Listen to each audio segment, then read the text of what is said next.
Mes yeux brillaient et le sel me piquait.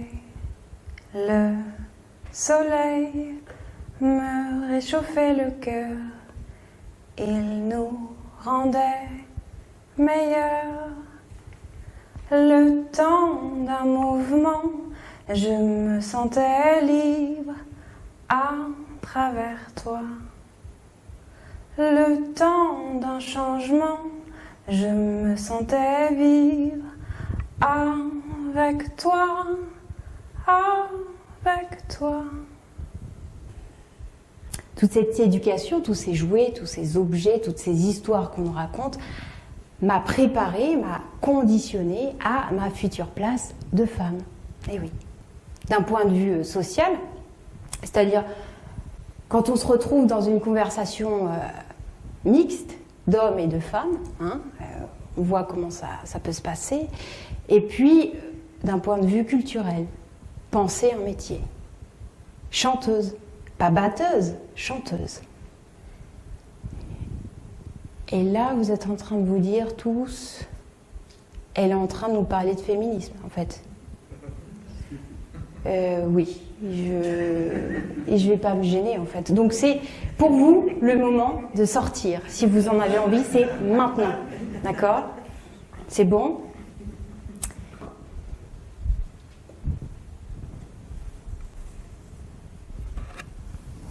Attention. J'étais secrétaire administrative dans le groupe Emera Exploitation. Alors, le groupe Emera Exploitation, qu'est-ce que c'est, vous allez me dire? Très bonne question. Le groupe Emera Exploitation, ce sont des résidences seniors et EHPAD.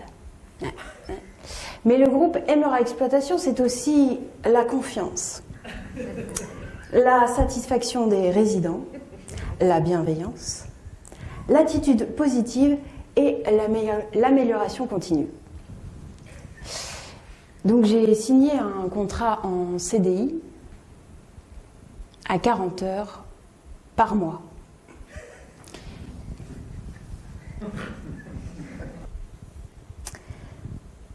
La différence ne se situe pas entre les hommes et les femmes, mais entre dominés et dominants. Entre ceux qui entendent confisquer la narration et imposer leurs décisions et ceux qui vont se lever et se casser en gueulant. C'est la seule réponse possible à vos politiques. Quand ça ne va pas, quand ça va trop loin, on se lève, on se casse et on gueule et on vous emmerde. Et même si on est ceux d'en bas, même si on le prend en pleine face, votre pouvoir de merde, on vous méprise, on vous dégueule. Nous n'avons aucun respect pour votre mascarade de respectabilité. Votre monde est dégueulasse. Votre amour du plus fort est morbide. Votre puissance est une puissance sinistre. Vous êtes une bande d'imbéciles funestes. Le monde que vous avez créé pour régner dessus comme des minables est irrespirable. On se lève et on se casse, c'est terminé. On se lève, on se casse, on gueule, on vous emmerde. Alors là, moi je ne vais pas me casser, en tout cas, avant de me casser, je vais vous parler de nous les femmes. Qu'est-ce qui se passe pour nous quand on est musicienne, quand on est chanteuse dans le monde de la musique? Il y a 2 chiffres qui ont retenu mon attention et ça a complètement changé ma manière de voir la musique en France. Et je vais vous poser quelques petites questions. À votre avis, en pourcentage, combien y a-t-il d'hommes instrumentistes, donc des hommes qui jouent d'un instrument, en France, tous genres confondus, c'est-à-dire classique, rock, rap, R&B, etc. À votre avis, est-ce que quelqu'un a une idée? 65 ? On va monter un petit peu plus. 66. 67. 67 et demi. Allez-y. 70. 90. Julie Chrétienneau, étudiante en sociologie, fait une très belle conférence que je vous invite à voir sur Internet aussi, qui reprend un peu les observations de sociologues féministes en musique. Et on remarque que les femmes adoptent des stratégies de survie. Il y a ces 3 stratégies. Et donc moi, si je vous en parle, c'est que, en fait, inconsciemment, j'en ai utilisé 2. J'ai utilisé le garçon manqué et la séduction. Bon, si je suis là, c'est que ça n'a pas vraiment marché. Hein. D'accord ? Mais il fallait aussi que je sois aussi technique qu'eux dans la manière de composer la musique. Et oui. Alors la manière de composer la musique et d'écrire, c'est-à-dire plus tes accords sont dissonants, plus tes accords sont compliqués à écouter, plus ça frotte, plus ça sera validé par l'élite du jazz. Ouais. D'ailleurs, il y a un style de musique qui décrit très bien ce courant-là, c'est le jazz contemporain. Une neuvième diminuée, ça veut dire qu'on va diminuer d'un demi-ton, pardon.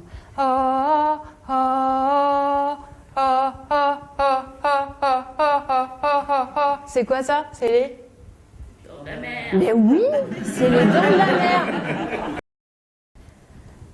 Oui, Mélanie, excuse-moi de te déranger, c'est Julia d'accueil. Je me permets de t'appeler parce qu'une aide-soignante est absente aujourd'hui. Je voulais savoir avec toi si tu voulais qu'on la remplace. Oh putain. Elles font chier, celles-ci, elles sont tout le temps absentes, puis en plus elles foutent rien. Oui, tu vois, avec une boîte d'intérim, puis tu me rappelles. Elle avait déjà raccroché, de toute façon. Boîte d'intérim. Oui, bonjour, excusez-moi de vous déranger. Ici, MRA Exploitation, je me permets de vous appeler parce qu'on a une aide-soignante absente et je voulais voir avec vous si vous pouviez me trouver une remplaçante. Oui, je patiente, oui. Oui? Ah parfait, c'est super. Dans 1 heure, c'est génial. Vous pouvez me donner son nom, s'il vous plaît? Aminata Fatoumata. Très bien, je vous remercie. Bonne journée, au revoir. Oui, Mélanie, c'est Julia à l'accueil. Oui, c'est bon, j'ai trouvé quelqu'un pour remplacer l'aide-soignante. Oui, oui. Aminata Fatoumata. Ah putain. Ah, ils nous ont envoyé une négresse en plus. Fait chier.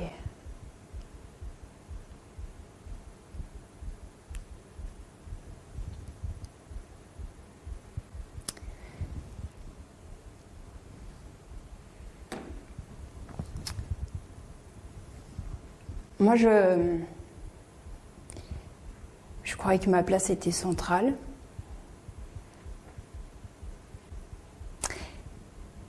Puis je sais pas pourquoi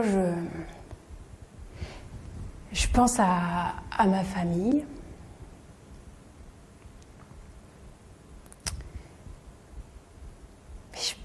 Je pense à mon père. Je pense à mon père et sa peau noire. Et je pense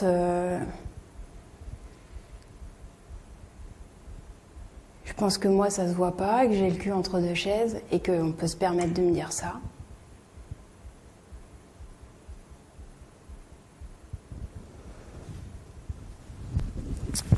Bon allez, je vais essayer de me déconstruire un petit peu.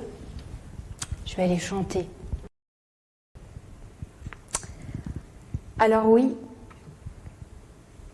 j'ai intérêt à fermer ma gueule si je ne veux pas être considérée comme hystérique.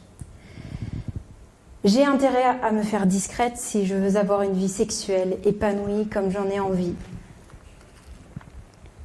J'ai été insultée, malmenée dans ma vie de femme. J'en suis même venue à culpabiliser de prendre du plaisir tant c'était considéré comme sale aux yeux de mon père, l'homme de famille, le patriarche, qui juge et qui décide de ce qui est bien ou mal, de ce qui est pur ou impur, de ce qui est condamnable.